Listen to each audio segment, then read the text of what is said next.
দিন যত যাচ্ছে ততই ঘোলাটে হচ্ছে শেয়ার বাজার। পুঁজি হারিয়ে অবশেষে রাস্তায় কফিন মিছিল করেছেন বিনিয়োগকারীরা। অন্যদিকে আস্থা ফেরাতে সরকারও চালাচ্ছে আপ্রাণ চেষ্টা। সানিয়া আহমেদের প্রতিবেদন।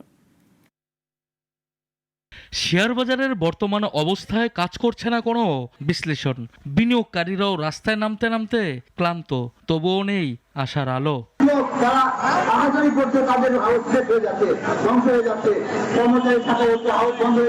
এদিকে পুঁজিবাজারে গতিশীলতা ফেরাতে স্টেক হোল্ডারদের সঙ্গে বারংবার বৈঠক করছে সরকার।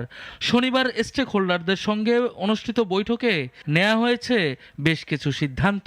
এছাড়া পুঁজিবাজারের দায়িত্বপ্রাপ্ত প্রধান উপদেষ্টার বিশেষ সহকারী ডক্টর আনিসুজ্জামান চৌধুরী রোববার এসেছেন ঢাকা স্টক এক্সচেঞ্জে। পুঁজিবাজারে তালিকাভুক্ত ও অতালিকাভুক্ত কোম্পানির কর হারের ব্যবধান ন্যূনতম 10% করা, পুঁজিবাজারে 1 লক্ষ টাকা পর্যন্ত আয়ের উপরে আরোপিত কর মওকুফ করে দেওয়া,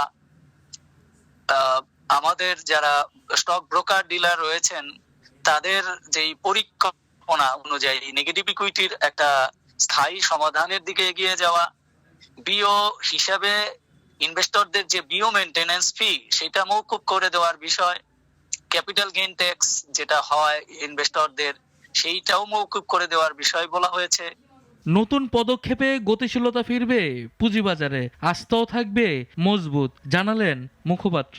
গতিশীলতা ফিরবে বলেই আশা করা যায়, আর স্টেক হোল্ডারদের মধ্যে বোঝাপড়া এবং যে আস্থার জায়গাটা এইটাও মজবুত হবে বলেই আমরা আশা করি। বিনিয়োগকারীরা করছেন কফিন মিছিল, পুঁজিবাজারের দিচ্ছেন জানাজা।